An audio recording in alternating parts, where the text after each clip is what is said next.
You guys check out my land, y'all. Check out my land.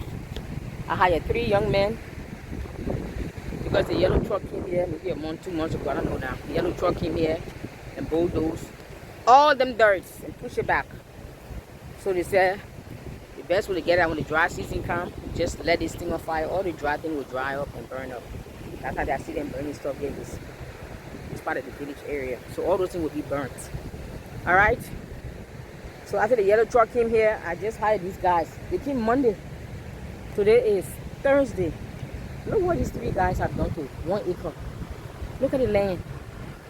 They were full of shrubs and tree stumps and dirt. Just look at the land. Let me show you. There's a section that they haven't yet done. So let me do a before and after, because if you didn't see the before, you might not understand what I'm talking about. Okay, see this little area, this little patch here? That's how the land used to look like. Look at it now. Let me go through another before and after. Okay, this is a patch they haven't yet done. See this whole area here? They haven't yet done this area. See this area? See this other area? They haven't come here yet. Okay? So look, pay attention, look. See this area? And look at the rest of the land. Comparison. Do y'all see? Before, no, this is the after. Before, let me step back a little bit. Yeah, I'm trying to step back so I don't shake the camera.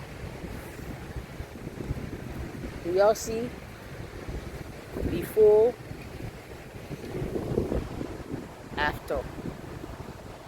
Before, all that area they haven't yet gotten there. Before, and look at it after. Look at the land. Look what these kids. There's no real tools they use. They use some machetes, some shovels, and some rakes. That's it. And their hands. And wheelbarrows. Before, look at the before work. See the before? All my trees, they're not going to touch the trees. They're just going to trim the dry edges of the trees. You see the before? Look at the after.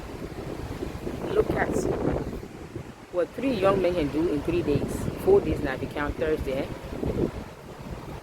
Before, you haven't yet come to this area. You're going to come there. That's the next section. They're resting a little bit. This is the before area there. All that area before. And then look at the after. Look how they made the land so fine and so beautiful. And what I told them to do after they are done cleaning and raking all the dirt and debris and digging out all the tree stumps. All these stumps here, they're going to go. All these stumps are going to go. When they are done cleaning the yard, all these stumps are going to go. When they are done, the whole 1 acre, I told them, anywhere there's a hole, they will fill it with sand. Get sand from the beach. I ain't got to pay for sand. They will get sand from the beach and they will fill up anywhere there's holes. They will make the land even and level. And they dig out all the stumps. But right now they're just cleaning any debris, any roots. But look how they made the land so beautiful. The land didn't look like this before. The land didn't look like this before. It didn't. Clean. Now I can actually get a blanket. I can get a, I would call it in America, tarp. We call it tarp. Yeah, they call it tarpaulin. I'm learning. I say tarp and mess. What's that? Then I say tarpaulin. Okay, thank you. So all I gotta do, get me some tarp, lay it out, put a blanket or a sheet, and just lay here and enjoy my 1 acre. Get a sun bath. Enjoy this breeze. They brought some sand. After they put sand, the whole land will cover. They'll get a wheelbarrow and cover the whole land with sand and make it nice and even and smooth and beautiful until I decide what exactly that I want to do with my land. Because my house is actually on 1 lot. My house and my kitchen garden and some other stuff, my water tower is actually on 1 lot. But this is the remaining 3 lots. Because 4 lots here equals 1 acre. And I have some other addition to my farm. This is becoming a farmland or a homestead. Somebody's gonna come from you and what you know with a homestead on the beach. Well, we're gonna find out. It's not gonna be a real homestead, but I'm gonna grow some stuff. So I got me some new addition. Let me show y'all. You guys. These are sugar canes. Sugar canes. Sugar cane. Sugar cane. Then that's sugar cane. And he just planted me some cassava, or the Spanish book called the yuca. So cassava here all the way, and he left some sticking out. See the cassava? Oh, you know, it put 3 or 4. I think the put one sticking away. He put anyway the cassava. See cassava? See the cassava head sticking out. He just planted them just now. You see there? So this will be like my cassava farm. This whole area, from that area all the way. I didn't step on something. So this is my cassava farm. So I will have a little, I'm calling it a farm, it's not really a farm. I'm gonna grow me some cassava. It stops over here. Okay, that's a good size cassava farm here. I told you this is gonna be a self-sustainable land. And I'm gonna build my chicken coop back there somewhere. Or maybe I can build a chicken coop here. I gotta find a spot. All these debris, the people said during the dry season, when they go try to burn it the other day, they couldn't burn because most of it was wet. But they say when the dry season comes, they set it on fire, the whole thing will burn. But the whole forest doesn't burn. I don't know how the people have some kind of skills or talents in burning stuff. When they set things on fire, they only burn the area they want to burn, and they know how to shut the fire out. I don't know how to do it. They got a skill or something. I don't know. But I've seen them doing it before. I'm like, wow. Where we come from in America, we don't call the fire brigade. You don't call the fire department to come and turn that fire out. Here, they know how to shut it off. They know how to turn it on. You know, that survival skill, something we all need to learn in this day and age. And my cornerstone. See my cornerstone, my 1 acre. I'm all the way at the end of the back of my land. And the cornerstone right next to me, one of my sisters in the States, she's in Charlotte. That's her cornerstone. So that's her land going right back here. Yep, that's her cornerstone right there. That's her cornerstone. And that's mine. I'm in the back of my land. You can see my house now. My house is in the front. My house is on the first lot. And I'm way in the back. This is her land. The forest is her land. When she's ready to clear, she will let me know. But this is my land. The kids clear all my land. And anywhere you see a little thatch hut, you see a little thatch hut, you see a little thatch hut, all the little thatch huts you're seeing right there. Because of my stuff that I planted planting bananas, apples, yams. So there's something, I think I've noticed the sea water, the salt water, whatever, it kind of troubles some of them. All of them, I'm getting to realize some of the fruit and vegetables trees, some of the fruit trees don't like salt water. I don't know who does, but anyway. So I have to cover them up. I might have to get that 1 acre behind me, clear it off, and then do most of my fruit trees and plant them in the back there. That might be the best option right now. Yes. But I'm also thinking for my kitchen garden, because I created a thatch fence for my kitchen garden. Once I block the ocean breeze, Lord, I think it's a dead rat or they killed the poor rat. Sorry. Good. Anyway, what was I saying? Yeah, once I built the thatch fence around my kitchen garden, I noticed most of my vegetables that were struggling to come up, and some of them was getting brown and they were dying. But they were struggling. They wanted to grow. It's like they want to grow, but something was fighting against it. And I noticed the ocean sea breeze, when it blows, the water, it sometimes it's come with salt, and they don't like salt, so they were struggling. But once I created the kitchen garden fence, I don't know if I can zoom, you can see it. Let me see. Can you see the fence? It's like a thatch fence right next to my house. Yeah. So once I put that thatch fence around it, I see most of them coming back to life. It's like they got a second lease on life. They're coming back to life. They're getting stronger and better. Everybody is blooming and growing and prospering. I say yes. So that was the problem with the ocean breeze that blows salt water sometimes. That was disturbing my children in my garden. I call them my children. So you see, I got a coconut tree right there. I'm gonna get me 10 more coconut trees, and I will plant them in a square, which will mark my cornerstone. There are 4 cornerstones. So right now I have 5 coconut trees, or they call it sound. I give me 10 more, that'll be 15. I put them around the full square, all around my cornerstone, yes. So it'll be like a square, almost like a fence. Like I'll be using the coconut tree like a fence to fence in my 1 acre land. But you guys, I'm at the end of my land. There's my other cornerstone right here, but it's the front of it. Where I was earlier, that's the back right there.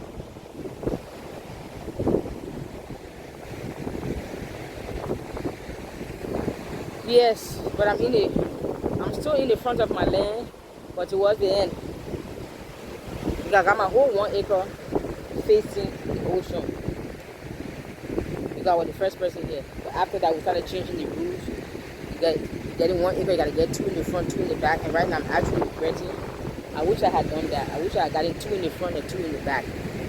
But the 2 in the front, the 2 in the back, it would have helped me with my garden. My garden wouldn't be suffering right now from ocean salt water. See, I was so greedy. I want to have the whole front. Now I got the whole 1 acre facing the ocean front, and I'm regretting like why I did this. I know that I want to do my garden, but I didn't know that ocean salt water and breeze will affect some of the vegetables, but it really affected me. Anyway, I will just get the other acre right behind me, and then plant my fruit tree at the mid back of the 2nd acre behind me. So this will be a good distance away from the ocean, sea breeze, salt water, blah blah blah blah blah. But the kids have done a good job. But 3 young men, today's Thursday, made it 4 days. Look what they have done with just some shovels, machetes. What else? Rake, wheelbarrows, their hands, pretty much. Now they're gonna go around and begin to dig out all the stump. They have done. And I told them to trim my trees that I left, all the dry branches, trim them off. We'll use them for compost. I'm gonna use all the things for compost. My compost, my garden, I use it for compost and for my garden bed. My garden bed, what's this? My garden bed, I fill my garden bed with leaves and branches and dirt from the ground that they rake up, all the dirt they rake up, all those things there. I use those plus tree branches and tree leaves. That's what I put to the bottom of my garden bed. Then I put some sand. Then I put the black dirt. Then I put a little bit of sand on top. Then I plant. See? And I have some of them for compost. But look how my land looking beautiful. Look what these young kids did. I'm so happy and proud. I'm really happy. They did a good job. In just 4 days. Let's see what's in this other thatch. I don't know what I grew there, but something's growing there. I planted some seed, only one came out. Okay, no problem. Somebody's coming out, at least. So I got my addition to my land. I got cassava. I planted some cassava. Some people call it yucca. I planted plantains, bananas. I planted breadfruit, bread nut. I planted, did I say plantain? Sugar canes. Yes, I planted sugar cane. They're gonna bring me some more sugar cane tomorrow. Breadfruit, bread nut. I got guava, mangoes, a lot of fruit trees, coconuts. Look here, within 1 to 3 years, when the things will start bearing. I'm not sure if this is the plantain or the banana, but one of them down here. You see there? I'm not sure that plantain or banana, but one of them. I planted. Look. So you guys, I'm turning this into, like I said, a self-sustainable. A land, a homestead off the grid. I will fence this. But let me get the second one behind me. At the place of the moon side. That will be in the future, not right now. Talking like I'm low there. You gotta talk in confidence and you gotta talk in faith. I spoke this whole land, this house into existence. I did. The Bible says you eat the fruits of your lips. By your lips you'll be redeemed or condemned. And you shall decree and speak a thing, and he God will establish it. So when I moved here from the States, I said that I'm going to be in my own house within 6 months to 1 year. And guess what? It happened. Now I'm going to purchase the 1 acre behind me so I can be able to do more gardening. I used to do my gardening. I didn't have much space in the States. I planted all my stuff in pots when I was living in the apartment. Then I moved from the apartment to the mountain area, but I didn't stay there too long. I have small little land. I was going to do my homestead, my gardening. And then something just woke me up and said, come home, girl. And I came home. It's a long story, but that's just a gist of it in a nutshell. But I'm liking how the kids done did the land. We're still in the rainy season. But with the dry season, they put some chairs out here, put a table, and enjoy the land. This is beautiful now. And before I couldn't walk on my land every day. Now I can walk on my land every day, bring my chair, my table, my coffee, my books, my Bible, come sit out here and read and walk the land and talk to God, release some decrees into the atmosphere, pray for myself, pray for you guys, pray for America, pray for Africa, pray for Liberia, pray for the church. Speak life into situations that are dead and meaningless. He said life and death is in your mouth. So why are you speaking death over your life or over your city, over your state? Look at the baby crab. Oh, he's running. Did y'all see him? He's running. This land is full of crabs. You see all these small little holes right here? That crabs. Big crab, small crab, red crab, sea crab. They're all over the place. I'm going to catch one of y'all one of these days. I see angels be chasing them crabs. I'm like, girl, and that crab gonna and bite you, you're gonna scream. She just look at me like, and she continued chasing after the crab. Yesterday evening she was chasing after the chickens. It was too funny. So anyway, as I was saying, the land is coming together, it's getting beautiful. My kids are doing a good job, these young men. They want no work to do. They said, Mom, you got any work for us to do? So I said, well, if you can clean my yard, make my land look beautiful, I can get you a little something. They said, okay, we'll do it. Those are the kind of young people I want. So there are young people here who really want to work. And there are some who are lazy, they just want to make excuses.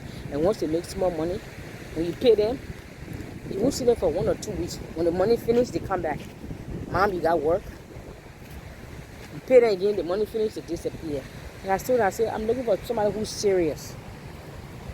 Don't do that. So I told them, they said they are serious. I said, okay, wonderful, come. I'm testing you. So far, they are serious because this is the week they're having some kind of tournament, football game or some kind of tournament going on, and the whole village just shut down because of that. You can't get any of the young men to do anything. The young men, the old men, the young woman, anybody, they all tournament, so that's where they're all going. But for these 3 kids to be here during the tournament season, that tells me they are serious. So I told them, for that alone tells me you guys are serious, and I will take you under my wings and mold you and train you and talk to you and help you out to become great men of society tomorrow. I'll be men of integrity, men of honor, men of dignity, men that women can be proud and say, that's my husband, that's my son-in-law, that's my dad. You know what I'm saying? So I'm going to take them 3 up under my wings based on what they have done for me. Every day we'll have a little meeting, 5-10 minute meeting, talking to them about character, about integrity, why you should come to work on time, why you shouldn't tell lies, you shouldn't cheat, you should be honest, even sometimes when it hurts. If they don't speak anything useless, I'm teaching them the power of our tongue.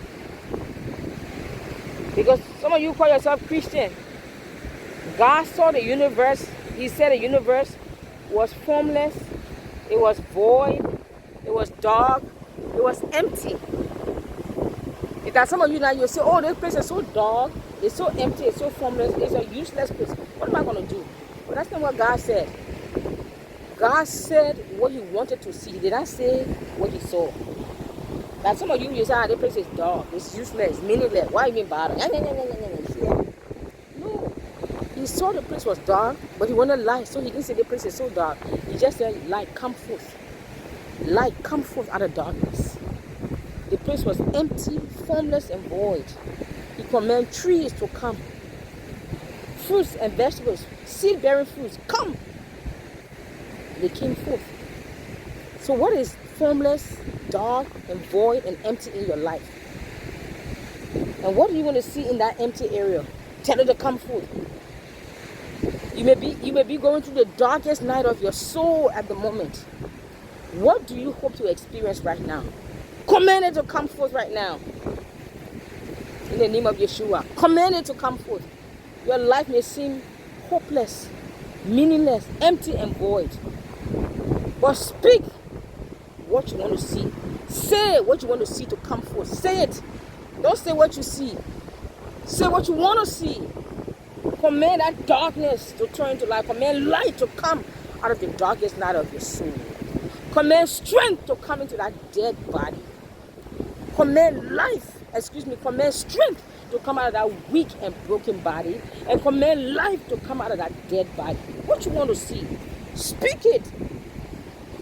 Even people who are in the new age, they understand the power of the spoken words. It's us Christians who say we are Christian, and we just use our lips to do anyhow and say anything anyhow. And sometimes when you catch it and say I'm joking, there's no such thing as joke in the spirit realm. Angels and demons do not understand joke. They are just waiting for your words to go and perform it. So what are you saying? What are you telling the angels to do or the demons to do? Come on. What are you saying? Your words are building blocks for your world. Your words are building block for your world. So if your life looks in a certain way you're not happy, check. Take a mental inventory. Take an inventory of your mental internal dialogue. What have you been saying to yourself, or what have you allowed to be spoken over you from childhood till now? You can change it. Speak the opposite, my man. God saw the place was dark. He never complained about darkness. He just commanded light. Come out of darkness. Lazarus was dead, stinking and decomposing. He never complained. Oh my God, I came late. If I had just came one day earlier. Nah, he command life out of that dead body. What's that dead situation in your life? Command life to come out of it right now, man. What's wrong with you? Come on. Stop laying around, moping and groping and crying and whining and crying and complaining. Stop it. Get up. Rise up. Start speaking the exact opposite of everything that you see around you now. Start. Open your mouth. Start speaking. What you want to see, say it. And say it every day until what? Until you become a walking, living, breathing manifestation of your spoken words over your situation, over your life, over your marriage, over your children, over your health, over your health, over your businesses, over your nation, over yourself. Come on, somebody talk to me. This is your girl Dagnet, and I'm speaking now. I'm going to put into practice right now what I just taught you to say. I command and I speak that this whole 1 acre will become like a pilgrimage. People from all over the world, the east, the west, the north, the south, they will come here for divine wisdom, insight, foresight, revelation, understanding, and discernment. They will come here to be healed. They will come here to be blessed. They will come here to learn the great mysteries and the ancient secrets of the universe. The great mysteries, the ancient secret, the deep treasure of revelation. They will come here to learn it and to walk with God. The ancient path that people walk with God in the ancient days. They will come here by the thousand, by the million, to want to know God in all his entirety, to want to know God, the mysteries of God, the mysteries of the universe, the secrets of God, the secrets of divinity, the secrets of the universe. They will come here from all walks of life and from all nations, tongues, and tribes. They will come to this very soil to want to know God, and they will encounter God and that man that will transform their lives from within for generations to come. Hallelujah. I'm preaching very well. The Spirit is upon me. Come on, somebody. Come on. You open your mouth and speak. They say you are nobody. You say, it's a lie. I'm a woman. I'm a man of great integrity. I'm a woman of great integrity. I'm a woman of great influence and affluence and dominion. Kings and queens will be the path at my door. The world will begin to camp out at my door. Why? Because I've got something you had need of. Come on, somebody, talk to me. I'm preaching here. I am preaching. You gotta see my face. You already know what I look like. I say I am preaching here today. You gotta see my face. Hello, somebody. Thank you very much. Share, subscribe, and invite. My contact information, it should be in the video, or it should be in the comment section, pin up, or in the description box, or all of the above. This is your girl Dagnet and Varetra, the African blogger. Don't forget to share, subscribe, and invite. Leave your comment. What you think? Let's be on a journey. Yes, it's nice for us to come here and congregate and watch the video, get excited. But I want you to get away with something that you can put into practice and begin to practice in your life every day. I want to do practical teachings about transformation of our life from within and without. And we can ask the Lord to help to remove the stumbling block within and without. And sometimes unforgiveness, anger, and bitterness can be the biggest stumbling block within and without. And sometimes it can be the one blocking your blessing and your promotion. So who it is that you're upset at? stay tuned for part 2. I say the channel gonna hit to 100,000 or 1,000,000 subscribers by December. Yeah, I just told you about teaching. I just told you about speaking. I just spoke. Now this channel will hit at least 100,000 to 1,000,000 subscribers by December this year, 2024. Watch it. Thank you.